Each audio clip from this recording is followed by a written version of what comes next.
எல்லாருக்கும் வணக்கம். Welcome to Darsha's kitchen. இன்றைக்கி நம்ம சேனலில் ரொம்ப ஹெல்த்தியான பருப்பு தோசை தாங்க பார்க்க போகிறோம். இந்த தோசை செய்கிறதுக்கு ரொம்ப சிம்பிள், ஈஸியாக செஞ்சு முடிச்சிடலாம். இந்த தோசையை எப்படி பண்ணுறதுன்னு பார்க்கலாம் வாங்க, வீடியோக்குள்ளே போகலாம்.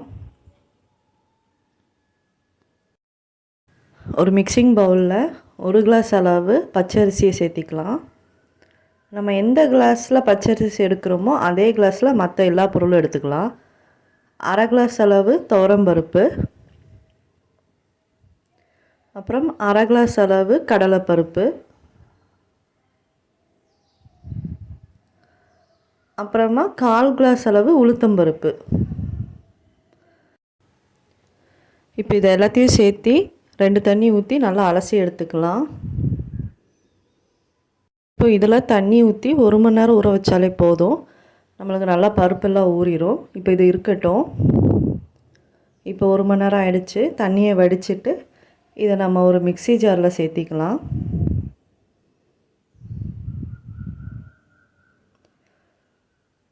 இப்போ இந்த மாதிரி மிக்ஸி ஜாரில் சேர்த்துனதுக்கப்புறமா இது கூட காரத்துக்கு ஒரு 3 வரமிளகாவை சேர்த்திக்கலாம். அது கூட 1/4 டேபிள் ஸ்பூன் அளவு பெருங்காயத்தூள் அதையும் சேர்த்திக்கலாம். அப்புறம் ஒரு 6 பல்லு பூண்டு. இது எல்லாத்தையும் சேர்த்து நல்லா பேஸ்ட்டாக அரைச்சி எடுத்துகிட்டு வந்துடலாம்.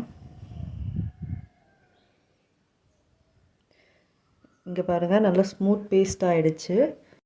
இப்போ இதை வேறு ஒரு பவுலுக்கு மாற்றி எடுத்துக்கலாம்.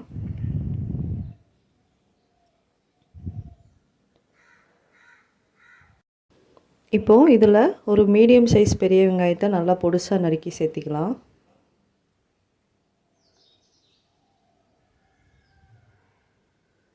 அது கூட தேவையான அளவு உப்பு அதையும் சேர்த்திக்கலாம்.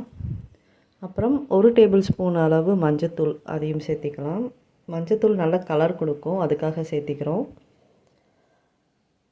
இதை நல்லா ஒரு டைம் நல்லா மிக்ஸ் பண்ணி விட்டுக்கலாம்.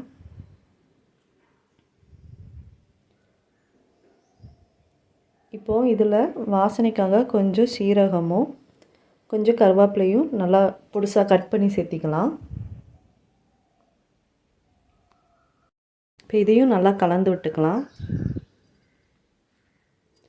இப்போ நம்மளோட அடை தோசை மாவு ரெடி ஆகிடுச்சு.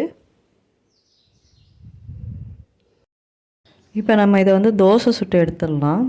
இதுக்கு ஒரு பேன் வச்சுக்கலாம். அது சூடான உடனே 1/2 கரண்டி அளவு மாவை சேர்த்திட்டு இதை நல்லா விரிச்சிட்டுடலாம்.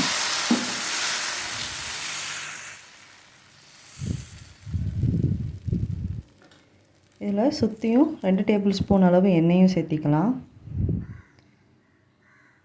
ஒரு பக்கம் நல்லா வேகட்டும். வெந்த உடனே நம்ம திருப்பி போட்டுக்கலாம். இப்போ இந்த மாதிரி நல்லா வெந்த உடனே இதை திருப்பி போட்டுடலாம். இந்த தோசை சாப்பிட்றதுக்கு ரொம்ப டேஸ்ட்டாக இருக்குங்க. நீங்களும் இதை ட்ரை பண்ணி பாருங்கள். தினமும் இட்லி தோசைன்னு சாப்பிட்றதுக்கு இந்த மாதிரி செஞ்சு கொடுத்தா குழந்தைங்களும் ரொம்ப இன்ட்ரெஸ்ட்டாக சாப்பிடுவாங்க. இதே மாதிரி சிம்பிளாக செஞ்சு முடிச்சிடலாம். ரொம்ப டைம் எடுக்கிறது இல்லை. காலையில் பிரேக்ஃபாஸ்ட்டுக்கே நம்ம ஒரு 1/2 மணி நேரம் டைம் இருந்தால் போதும், நம்ம செஞ்சு முடிச்சிடலாம். மாவை புளிக்க வைக்கணுங்கிற அவசியமும் இல்லை. இதை அப்படியே எடுத்து சுட்டுடலாம். இப்போ நம்ம இதை சர்வ் பண்ணிடலாம்.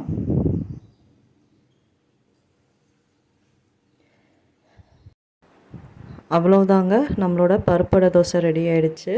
இப்போது இதை தேங்காய் சட்னியோடு நான் இன்றைக்கி சர்வ் பண்ணுறேன். இந்த வீடியோ பிடிச்சிருந்தால் லைக் பண்ணுங்கள், ஷேர் பண்ணுங்கள், கமெண்ட் பண்ணுங்கள். அப்புறம் மறக்காமல் நம்ம சேனலை சப்ஸ்கிரைப் பண்ணுங்கள். தேங்க்யூ.